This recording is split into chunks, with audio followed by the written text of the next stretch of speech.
The city of Kent, established in 1805, has been a hotbed for paranormal activity for hundreds of years. The assistant director of the Kent Stage on East Main has become an expert on the paranormal because of her strange encounters inside this historic building.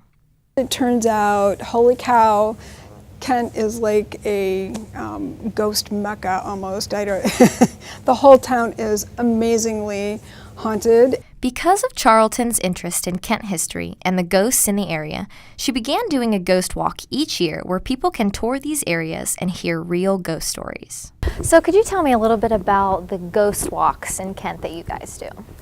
We have a ghost walk every October for sure.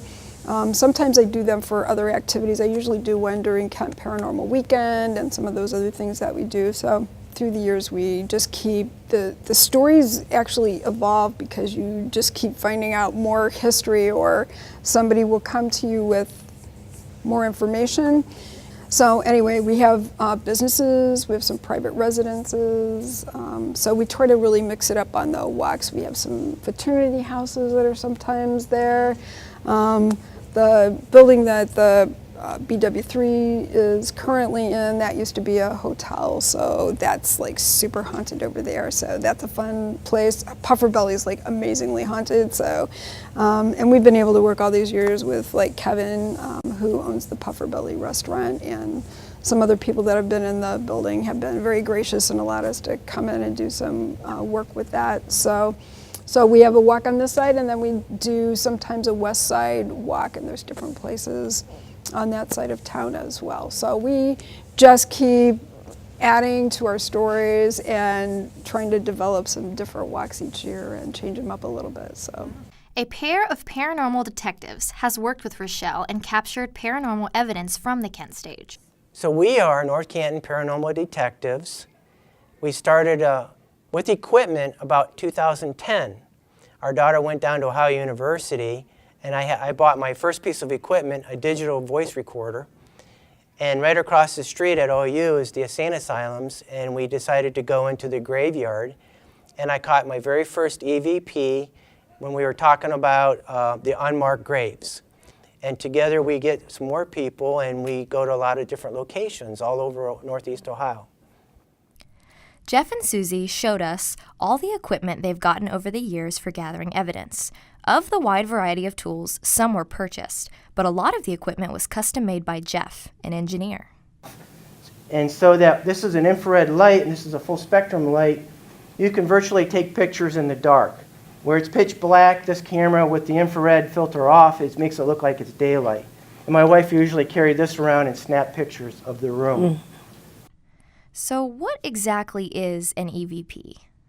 So it's an electronic voice phenomena. When you can hear it with your own ears and you don't have to amplify it, did you hear that? I heard something. That's more known as a voice phenomena. But electronic voice phenomena is, I didn't hear it, did you hear it? But the recorder picked it up.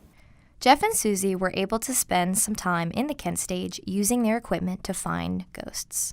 The entire Kent Stage only had 6 investigators, which is perfect, because then we could split up and be in different ends of the building. So in April of this year, we were granted that. A lot of the equipment you just saw, Jeff and Susie actually used to capture the recordings in the catering room at the Kent Stage. Okay? What I'm holding here is very important. This is our spirit voice recorder. That allows us to actually listen to you.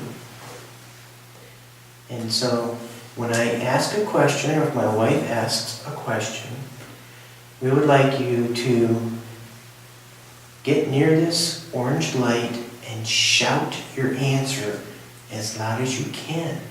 Here is an example of an actual EVP captured by North Canton Paranormal at the Kent Stage.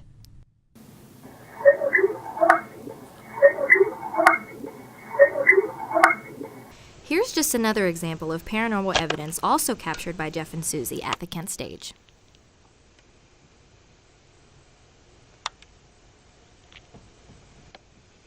And we are not gullible, No. we try to debunk as much as we can. And we've learned, again, through experience, what kinds of things will set our equipment off. So we always make sure people don't have their cell phones on. Yeah. And at the Kent Stage, we did get EVPs in other locations other than that room, like the green room's upstairs on the second floor. But the problem was it was next to a window. The window was next to an alley. And you did hear cars go by. Because this is a college town, we did hear kids. You got to kind of throw that out. When in doubt, throw it out. That's right. You just never know from night to night who you're going to meet, what evidence you're going to get. You know, are they going to like the dowsing rods or the EVP recorder? But we're excited to go back. Mm-hmm. Yeah, that was fun. Rochelle walked us through some paranormal hotspots at the Kent Stage. Turns out there are a lot of ghosts that hang around here. A lady ghost by the name of Josephine, and Josephine used to live in apartment 4, one of our apartments upstairs, and we've been able to document that. And